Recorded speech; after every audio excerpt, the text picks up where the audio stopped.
selingkuh. Ini berat hukumnya bagi Islam. Kenapa? Karena mereka adalah para muhsan. Mereka adalah orang-orang yang memang betul-betul kalau seandainya sampai kepada perzinahan yang jelas, yang nyata, maka hukumannya adalah hukuman rajam, bangkai yang sedang berjalan berarti. Maka jika mengetahui ada seorang istri yang sedang berselingkuh, jangan didiamkan kalau kita tahu. Dinasehati, nasihatnya bisa berupa pisah ranjang. Sebelum cerai, ngecerai solusi terakhir. Tapi kalau sudah pada perselingkuhan yang parah, ini kan nusus berarti, nusus yang parah.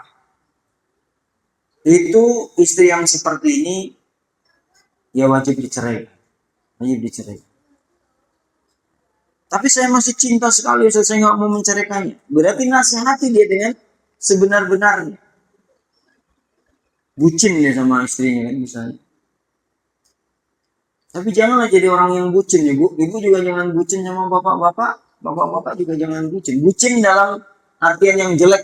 Apa ada bucin yang baik? Ada lah. Kan ada orang yang dia di rumah nyuci pakaian, masak, dibilang bucin. Ya bucin ini baik. Rasulullah juga seperti itu, bucin sama istri-istrinya. Tapi bukan bucin itu membiarkan istrinya bermaksiat. Bucin membiarkan istrinya berselingkuh. Ini bukan bucin. Ini bucin yang jelek. Diingatkan, harus wajib diingatkan, wajib diingatkan. Kalau kita diamkan, ya kita menjadi dayus. Apa itu dayus? Dayus itu membiarkan kemaksiatan yang terjadi di keluarganya, dia tidak cemburu. Allah dikhianati itu dia nggak cemburu. Mestinya dia cemburu ketika Allah dikhianati dengan cara apa? Dengan cara dinasehati. Ya, nasihat. Nasihatnya bagaimana? Ya tadi pisah ranjang. Pisah ranjang makin seneng lah dia Ustaz. Dia maunya cerai. Ya udah kita ceraikan. Kalau udah pada selingkuh udah nggak bisa, nggak ada obatnya itu. Nggak ada obatnya kalau udah selingkuh. Apalagi sudah berzina, udah nggak ada obatnya lagi. Ya. Apa yang harus dilakukan untuk mencegahnya? Kalau bisa ada pencegahannya kita cegah dulu lah. Kita buat sesi konsultasi. Bisa jadi kita sendiri tidak bisa menyelesaikan masalahnya. Konsultasikan kepada ustadz yang dipercaya. Duduk bareng, ngobrol bareng.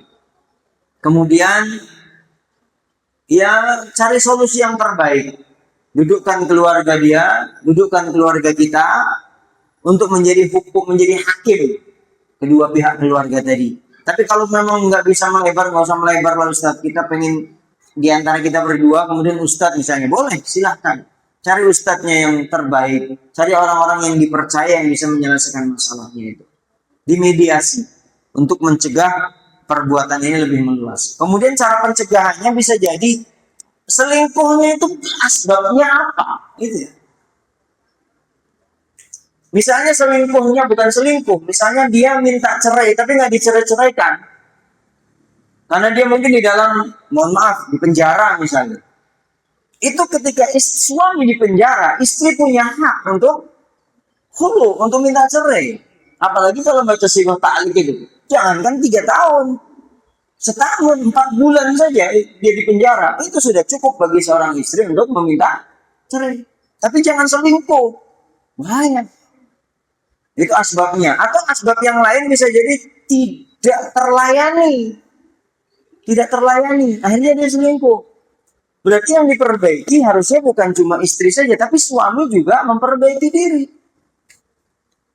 Banyak hal yang harus diperbaiki dari sisi suaminya, dari ekonominya, dari kekuatan fisiknya, macam-macam. Makanya asbab perselingkuhan ini tidak bisa gebiah-uyah menyalahkan perempuan gak ada iman, perempuan gak ada ini. Jangan dulu. Walaupun orang yang sudah terlanjur memilih untuk perselingkuhan, apalagi terlanjur memilih untuk berzina, ini nggak ada ampun, nggak ada obat.